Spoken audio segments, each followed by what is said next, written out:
From my perspective, yesterday went really well. We had one more time battle yesterday, and it was Ben and Rudy, and both of those cars were back on grid in 4 minutes and 20 seconds. So that's premium. That's what I want. That's what we're after. And I think that'll take us places we've never been before. So thank you. Let's keep doing that. Any questions for me? All right, good job. Yesterday, the main things that we saw was after outer zone 4 towards the finish line, some of y'all were straightening and kind of driving across the finish line, making it real close. We just want you to be aware of that to make sure you don't screw yourself on a good run and just throw it all away at the end today. So just be aware of that. We want to keep you at angle and as much as you can, middle to the left. But yeah, while we're kind of unwinding as they were driving across the finish line. The other area was outer zone 3, coming in late, getting on throttle late. Just make sure you transition and then scrub speed and then get back on throttle in the zone. But any of y'all who watched or anything have any questions about yesterday's event or anything about the track? Yes? Why is the finish line so far away from the last hole? It's the old one and we kind of did it. So I mean, I guess kind of just ride it out. After watching it, we were like, we probably could have shortened it and just ended it early, which we probably should have done, but it's already painted. So. When you do the line like correctly, in my opinion, like when you go to angle at the last zone, you're like at that then same angle the whole way to the finish line. It looks shit. Yeah. As where I think if it was like shortened 3 meters or something, you'd be able to still have angle over the finish line, which would look better. Yeah. Like. Did we have a lot of black paint where we could shorten it, or? We could try. Hey, why don't we just put the line before it? Just call that a finish line. Yeah, it could be two. We could just do that. Yeah. Just put one more line up. Can we do that? All right. What we might do then is paint another yellow line, and then just pay attention to the first one. Does that work for you guys? Okay, cool. All right, we'll do that then right before y'all start. 75 lines out there, Yeah. having it look terrible. And if it's 3 meters, that's 9 feet at 50 miles an hour. So, like, does it make that much of a difference? Have you ever looked up for this? You just do the other line and you right in between it to finish. So it's not an empty space.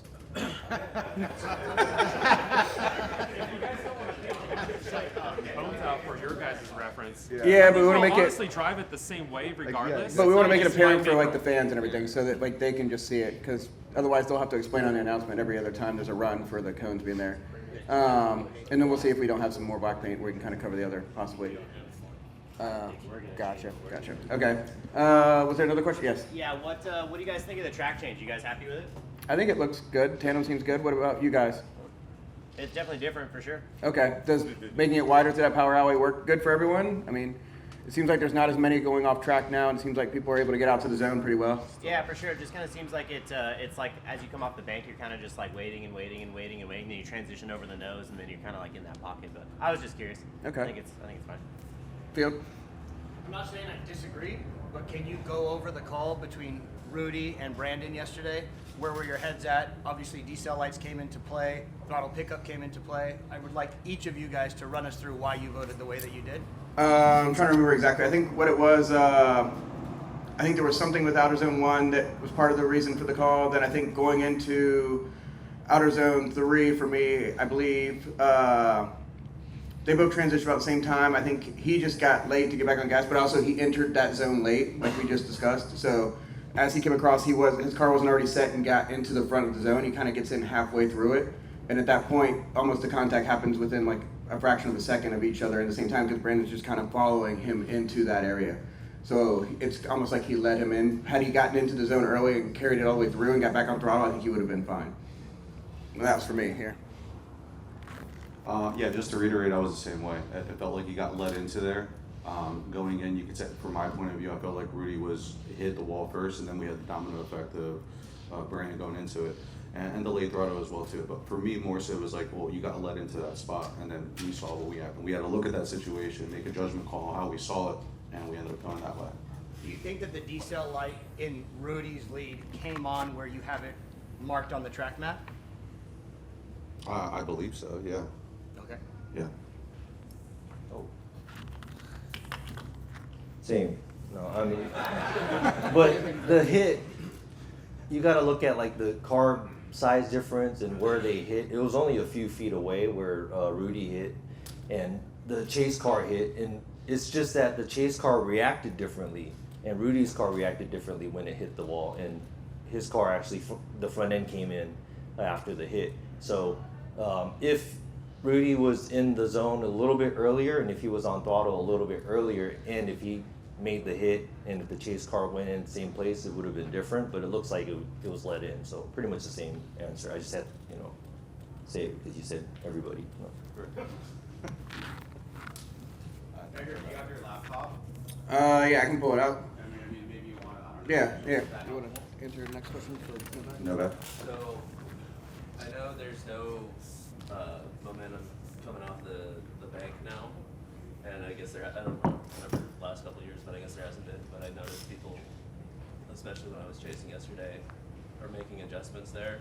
Is that acceptable, or is that going to be the complete car's fault if somebody hits them making an adjustment there? If the adjustment impedes on the momentum, if there's too much of a momentum variance, then again, we would have to look at it and make a judgment call, like did the lead car do something that interrupted the chase driver, which is not cut and dry as we've seen. It's a judgment call based off of the three of us, and we're all going to have to earn the call. Now, if someone does like a wavering, someone's close enough, it messes up their dive or their messes anything like that, that's going to be where we come in and say yay or nay whether we feel like that impeded on him or not. I will say that from last year to this year, it's still the same thing. It seems like going from the bank into outside zone 2 is like the danger zone for all of you guys. So it's I will say anybody that's in the lead, at least from what I saw through practice and through the comps, is if you don't fill it out correctly, like you're pretty much screwing yourself for 2 and 3. You're on the wrong line, you put the chase where he's not supposed to be. So if you can feel that you're coming off of, or you didn't fill out one correctly, like you should probably, at that point, you should know, like, man, I'm putting this dude in a bad spot. You know what I mean? So that's still been the same. And a lot of people have been coming into outside zone 2 hot and heavy. You guys have been managing well. Just be cautious of not decelling into outside zone 2 via angle too much. Because if it's a hard pause, we're going to hold that against you too. Remember, it's after the transition, which a lot of you guys were doing really good. You know what I mean? So that's how we view that. Just cool. Because basically coming out of one, a couple people, like, I'm like right on someone, leaving one, someone rips the handbrake, I'm gonna end up putting them. Right. Right. And you have a right to be in there. Yeah. Or you have a right to be a little bit back and try to so maneuver around just, get a little bit more clarification. I think since the track is a little bit wider too, we figured that the speed and everything is the same as last year. But that actually also gives the chase car a little bit of a buffer zone too. If they have to tighten up the line or do something after the correction, you're still not like way on the inside like how it was last year, because that's like what, 8 to 10 feet more on the outside. So I figured that this will probably be better for the tandem because the exit of the bank is a little bit, or it's a little bit wider than last year. So hopefully that helps out the chase car. Another thing going into do for the chase driver, we have seen some people miscalculate and go for the dive early, which will put you really on the inside. We saw that happen a couple times in practice, also in battle a little bit. So I just wanted to make, hey, if you're in the chase, make sure that when you're going into 2 and going for that 3, time that correctly. I know it's hard, but time it correctly, because if you don't, boom, you dart on the inside, and that's going to be held against you substantially, as long as the lead is where he needs to be. Any other questions? Elsie. Just in reference to that, I feel like you probably already know this, but if you're in outer 2 and you're in the zone, but the lead car is like a little bit on the inside, you get caught in their smoke line there really bad, and that's like a big reason why you probably see a lot of those like early transitions. So as long as you guys just keep that in mind, because if that lead car is like halfway in the zone and you're in the zone, you're fucked. Right. No. We agree with that, right? Remember what we were talking about? The lead car getting in outside zone 2 shallow. Yes. Yeah, that's what he's saying. Don't do that. In that case, should the chase car not mimic the lead car even if it's slightly offline? What, into 2 to 3? So Adam was saying if he's filling zone 2 in the chase, he's deep, the lead car is not fully deep. Should Adam not just try to mimic the lead car even if the lead car is offline a little bit? If the lead car misses the zone and you're in the pocket, obviously it's not going to put you deep into the zone. So you'd be adapting to the lead driver at that point. So Yeah, I would think that would be the better option. Yeah. Right. We agree, yeah, right? You Yeah. feel that too? And if it's gonna kill you after 2, then do whatever you have to do at 2, and don't sacrifice 3 and all the way to the end just because you want to make 2 look good, because it's overall. The other guy can't do it behind you. You know, you're still gonna get the win. So do whatever you can in 2. If you're in the smoke line or whatever, if you got to transition early, just make sure you're planning yourself for 3, which is gonna help you finish the track instead of getting screwed at 2 and making a bigger mistake at 3 and not being able to finish the track. I feel like it's kind of like a trickle effect. So like at least in my scenario, this happened like once or twice in practice, where someone does that hard decel leaving the bank, and then what happens is I lose the drive in my car. So I wind up going a little bit deeper. I wind up maybe in the zone or like even a little bit more deeper. They wind up on the inside, and that's when the scenario happens. So like it kind of starts leaving the bank if someone does weird stuff there. Right, and that's referring back to what we said with Novak. And again, if there's a situation like that, you guys understand, we're gonna look at the situation and make a judgment call of what we see via the camera angles and our opinion based on it. Any other questions? Great questions. Any other questions? James? Do we have an actual momentum map? Yes, he has it right here. Posted on Discord yesterday too. Okay. Yeah. So there's no adjustment coming off the bank, even though everyone is doing something, whether it's angle or a handbrake or something. There wasn't nothing on there, or, you know, we don't have anything on there at all. We don't want to see, we're going to be looking to see if there is a hard decel, and if it does happen, we'll weigh it on the lead driver. Even in the final last night, there was good battle. Everything looked really smooth, but you could see a lead car had the diesel lights on coming off the bank. Right. Like, I would say 90% of people are doing something there. So what Brian's explaining is pulling the data that we saw yesterday, we didn't see any of those decels in there. So based off of that data is why we put these in place. So as per that, we're going to make sure we hold the lead accountable coming off if we do see a decel that shouldn't be going on there. But the reason we have those momentum maps is based off of the data from your practice runs. But does that mean at the end of the bank, if you see a lead car handbraking, you just crash into him, and then you win? Like, I mean, I wouldn't want you to crash into him. well, if they Your handbrake best in front of effort me to and adapt there's to no- what he's doing, if there's no momentum zone there, and they handbrake and slow down, and you crash into them, it'll be on the technically- lead at that point. Yeah. Exactly. So the chase car can win. Yeah. Yeah. Do I just put a bigger bumper bar on and crash into the wall? I mean, I don't think you guys are going to forcefully do it. I believe you guys are going to adapt and try to get through it. Everyone. Yeah. I mean,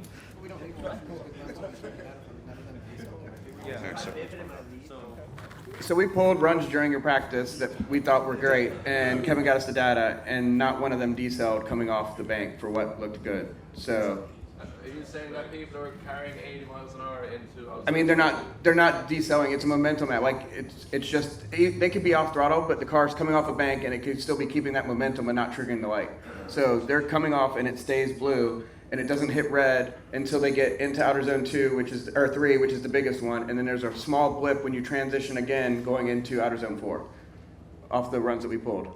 So there's guys that are able to do it. Now, whether they're just slightly letting off the throttle, they're not yanking the e-brake, they're not decelling. Their car's just maintaining. So they're able to maintain that speed coming off, and it looked good. So those are the ones we picked, and the data all did it. So that's once we did that, that's when we released the map during, I think, your second practice. There's a maximum speed that we could enter outer zone 2 and come off the bank physically for the car not to fall out of line. And yesterday's driving, I mean, a lot of us are gonna grip up our car probably 10% more at least. We will maintain more speed through outer zone 1, but now there is a maximum set speed, that's physics, that we can carry into zone 2, otherwise we go off. So why grip your car up more today than you had yesterday? I'm saying most people are going to do that. But then they're going to have that issue where they're going to be decelling now, probably, right? But I want to ask you guys, like, clearly, this is up to you guys at this point. You're setting the show. You're dictating how we drive. Are we getting to the point in the sport where we're saying this is the maximum speed we're allowed to carry in order to adhere to a decel map? Okay, so one, it's not decel, it's a momentum map. 2, So you're saying that by you going faster, you're still going to be able to hit every mark perfect. So you'll hit outer zone 2 perfect if we allow you to go faster. What I'm saying is if we grip up our car and go faster in outer zone 1, in order to not blow off track in outer zone 2, some sort of correction would have to be made at the end of outer zone 1. We'd have to slow down. Yeah, but see, that's just changing. So like instead of gripping your car up, if you're able to still hit everything, why change it? Because now you're changing something, now we have to change something else to make it work for that change, I guess is. Well, if our opponents, we realize our opponents are going faster in outer zone 1, and we don't want to get gapped in outer zone 1, we're going to chase. But they the still have to be able to grip hit everything else perfect. I mean, we tell you guys loosen your cars if you drive better, but you guys keep gripping them up because you think the gap is what if does they it every time. Sure, but they'll say they go faster, they trigger a decel light coming off the bank because they have to slow down. We're a car behind, it doesn't mess us up. But now we got gapped the whole outer zone 1. We didn't crash into them because we were gapped. They win. Like, that's kind of the battle that us as teams have to evaluate and strategize with. But if you can run your lead, I guess my thing is like, so then if you have the other lead and they don't have to decel and they hit everything perfect, they technically did a better lead. So if we compared lead to lead. Proximity always wins. No, you guys aren't going to dock the lead car if there's nothing that happens to the chase car if they slow down coming out outer zone 1. I'm not saying you guys have to do it this way or that way. I'm just kind of, what do you want us to do? Like, we can do it.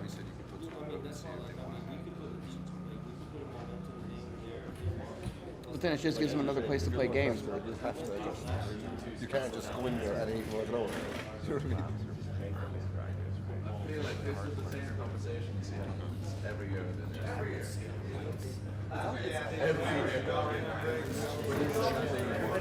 less bad now though. Yeah, I agree. I feel like there needs to be like something. So they're just like a yellow. 1 second. Like just something. Add a angle. Add an angle. You do something. You add that angle. You do some sort of tool to go through there. It's way smoother than like something you break. Like it's just a quick like decel. Like if you're in the pocket around the doors, it's so hard. You won't crash into that. And I know. That's an interesting tactic. I'm like, no. It's not the same as it used to be.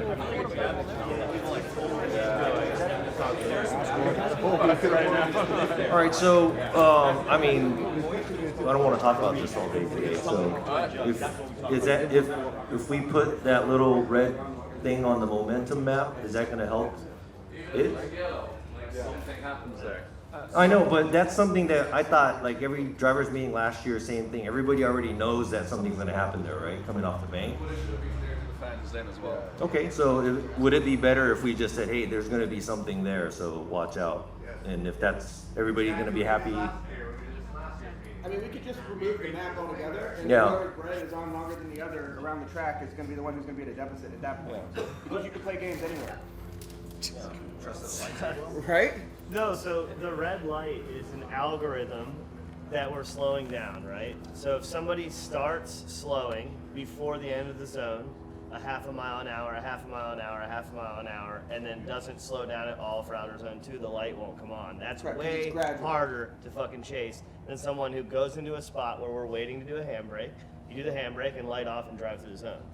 So it's all a game to not have this silly light up, right? And the light works great when you're going into 3 or going into 4 where there's an obvious decel.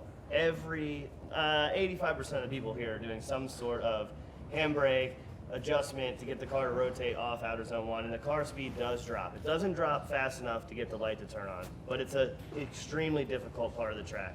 So as a chase driver, when all that happens, it's very difficult to get through there. So there is 100% a noticeable decel there, more than just your momentum map, you're saying. So that's the discussion here. And that's why there needs to be something there, because otherwise, as a chase driver, or a spotter, I would tell my guy, hey, put it on his door, because it's his job to not decel a lot there. So when you hit him, you win. And if somehow you don't hit him, then it's going to be the best run out of one ever, and you're going to win anyway.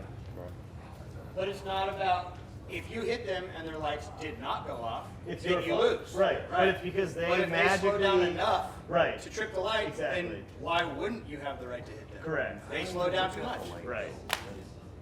I think like what they're trying to say is that there needs to be a point, as Chelsea is saying, there needs to be a point where you can pull the handbrake to adjust off the bank, But rather it's than. not being able to pull a handbrake. It's if you do it so much, Exactly. then you trip the light. But That's more than just pulling the handbrake. Yeah, If you pull a handbrake 10 times, Nobody lit it up yesterday. No, no one that they chose for the session where you're pulling bad from. Hey, Brian, maybe like it's as simple as we're just observe practice and see if people pick up pace and then they're tripping it more often, and if that becomes the new standard. Could we pull data for a few runs? No, so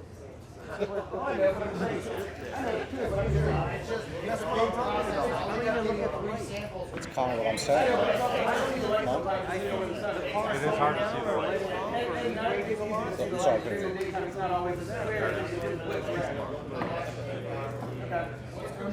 for an obvious momentum change. I mean, that's what we did last year. I thought that's what we're doing this year. So we'll explain to the announcers to say it that way so the fans get it. Because you guys get it.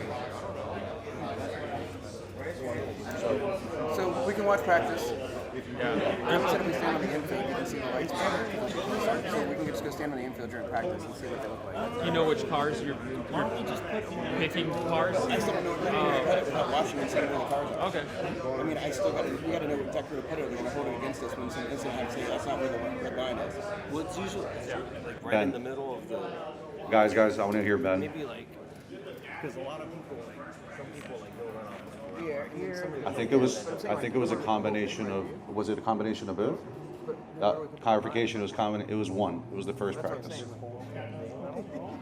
Sorry, man, I couldn't hear you.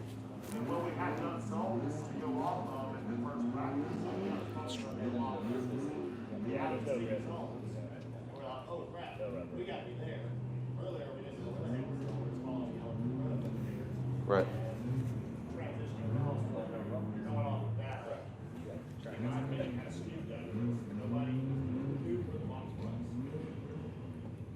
So I mean, what Brian just told me is that you said we can go in the infield to look at that coming off of the bank Everything we can see the lights during the day. But there's so many for variants. practice. But again, Braking, letting off the gas. There's many of you guys do different stuff, so it's like then we got to make the whole Sorry, place what? right. I think if you just have something there, it's just if you have something on the map that everyone in this That's what I'm talking about. You want just something right in the middle and call it a day. I mean, And it calls it a go. I'm down with that too. Dude, like there's here. Let me see. Okay.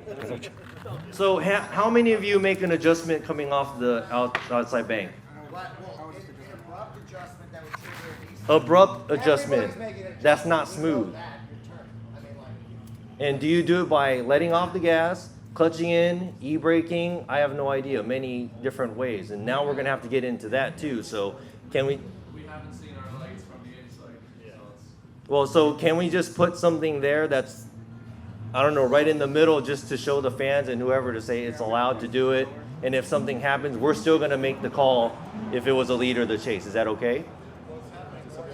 Well, because in theory, you get Harrigan between those two cars at that point in time. If one jumps on it and it's red forever and the chase car doesn't make any adjustment and lights them up, the chase car's gone. You didn't try any. Sure, but they don't get that data fast enough usually. Oh, no. So that's what I'm saying. Odie. We're trying to like. I think if it was like a mistaken slowdown, like too much, then it's obviously the lead car's gonna have a really poor line into two and through two.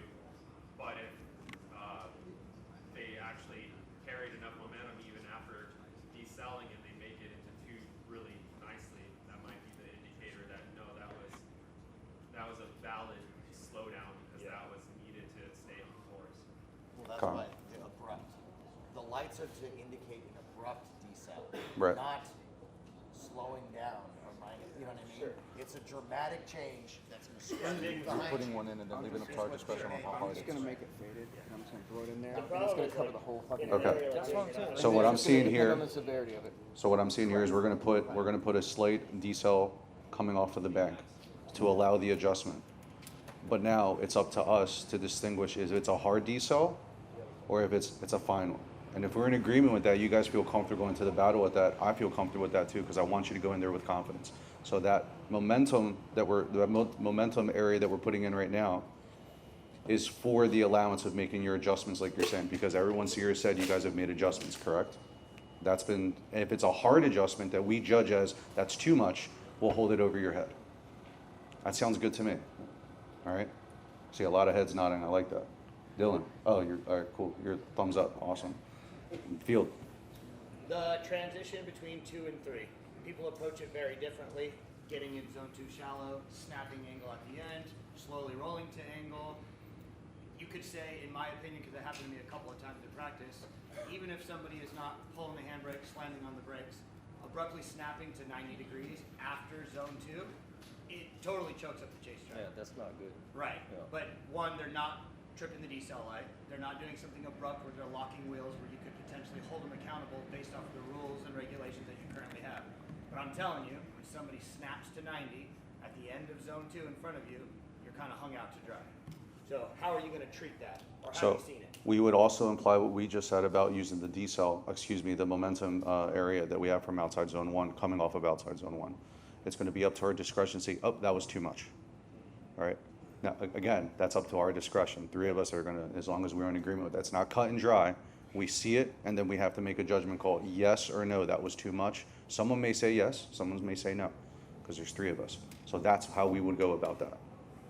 And I feel like that's how we go about that almost every time we're in that scenario. But I like that we talk about it so we can see it. That's how I want it to be handled. Right. Absolutely, that's how it should be handled. But it's definitely more of an awareness thing for you guys. Right. As the chase car, you're at a high degree of angle. You're expecting to pick up the throttle and start your transition. And instead of that happening, the lead driver increases angle, which extends and drops them. And kind of going on top of that too, I didn't bring it up, but you reminded me, there was some people that were very slow to rotation sometimes. I don't think you guys were doing it on purpose, but if it happens, to me, I'm looking at that where you're slowing down before the transition is happening. You're using the transition to kind of slow down, then slow down kind of hard. So I don't think any of us want to see that at all. Well, I don't want to see that at all.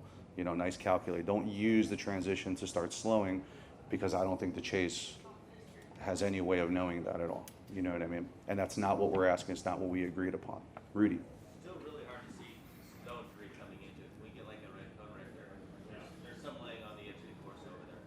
Just the yellow's really hard. Kevin, can we add some more cones or something so they can have a better visual reference of where it starts and it's on the wall? Right on the wall. That yellow you can't even see.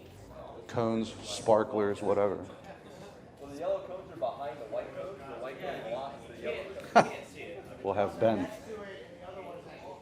Oh, it is now? So we're going to put something else there for them then? Just orange. Orange?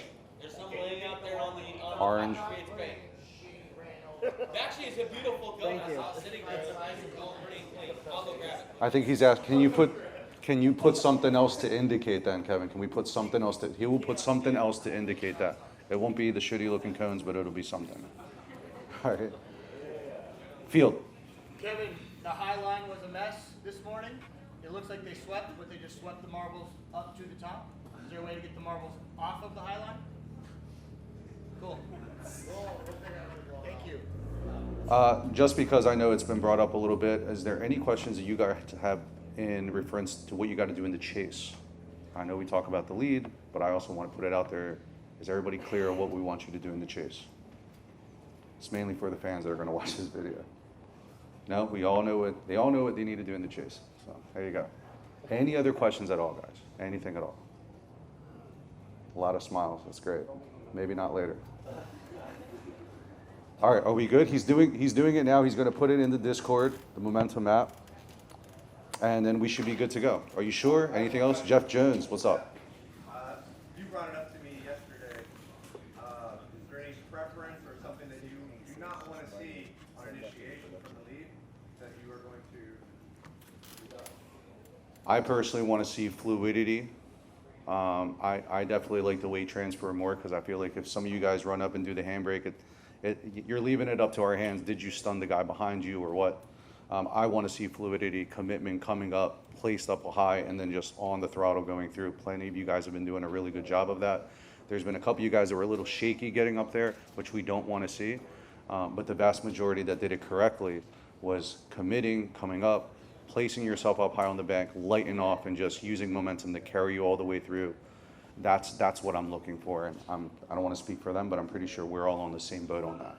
You know, if we're only looking at that entry, And if someone pulls a handbrake and goes in and someone places it using momentum going up high, I'm going to look at it like the better approach was the momentum getting put on the high line. Cool. Any other questions at all? Doesn't matter what it is. That has to do with battles. Awesome. Okay, we're going to finish this map up, and we'll see you guys out there. Good luck. Hey, thanks, sir.